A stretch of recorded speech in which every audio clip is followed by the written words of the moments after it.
That exact moment when you were standing on a free corner, you were just starving, Yeah. and you pull out your phone to figure out where to eat. Oh, yeah, we have all been there. Right. You type in a quick search, and boom, 3 places immediately pop up right at the top of your screen. It's right there. Exactly. And most of us operate under this assumption that, those specific restaurants are simply the closest to where we are currently standing. Or maybe they just have, like, the highest star ratings in a 2-mile radius. Yeah, exactly. We treat local discoverability like a very simple math equation. Distance plus a 5-star average equals the top spot. But that assumption masks an incredibly complex and largely invisible layer of digital machinery. Right. The algorithms dictating local search results have, they've moved way beyond basic proximity and average sentiment scores. A whole different game now. It really is. We are looking at a landscape where the underlying architecture of discoverability is driven by natural language processing and hyperspecific entity extraction. So today, our mission is to dissect that digital machinery. We are looking at how your favorite local spots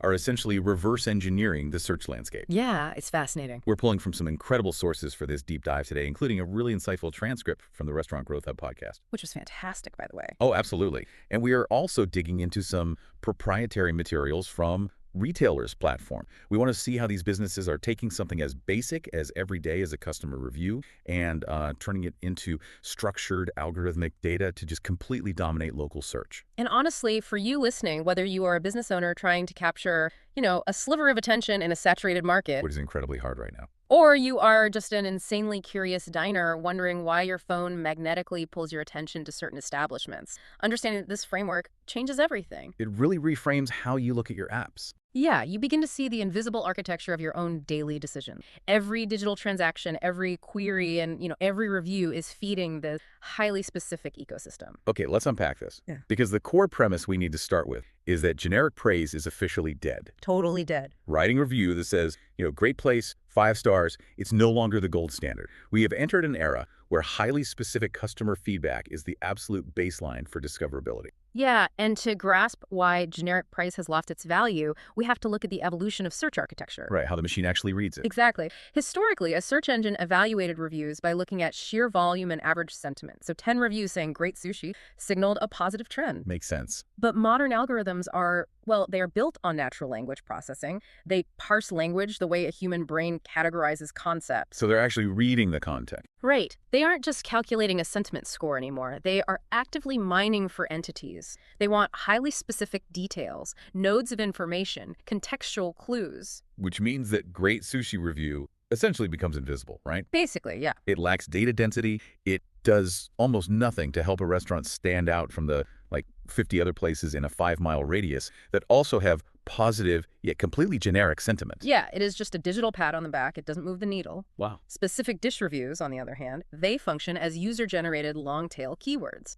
Google actually employs the sophisticated review tagging system. A tagging system. Yeah, so the algorithm scans through the raw text of thousands of customer reviews and automatically highlights commonly mentioned dishes or attributes. Okay. So if multiple people write a review raving about a restaurant's truffle pasta or their birria tacos, the algorithm extracts those exact phrases. It literally pulls the menu items out of the text. Exactly. It builds a semantic bridge. It creates a permanent digital association between that restaurant's profile and those exact culinary items. So it's like replacing a generic good book sticker on a novel with a highly detailed library index. Oh, that's a great way to put it. Right. Because if a book just says good book on the cover, a librarian has no idea if it's a sci-fi thriller, a romantic comedy, or, a historical biography. Right. It's positive, but useless for categorization. Exactly. The more specific the index at the back of the book is, detailing every theme, subplot, and character, the easier it is for the system to retrieve that exact book when someone comes looking for a very specific type of story. What's fascinating here is that the restaurant isn't even doing the heavy SEO lifting themselves. Right, they don't have to write the code. No, the customers are generating the most valuable, highly indexed keywords for them,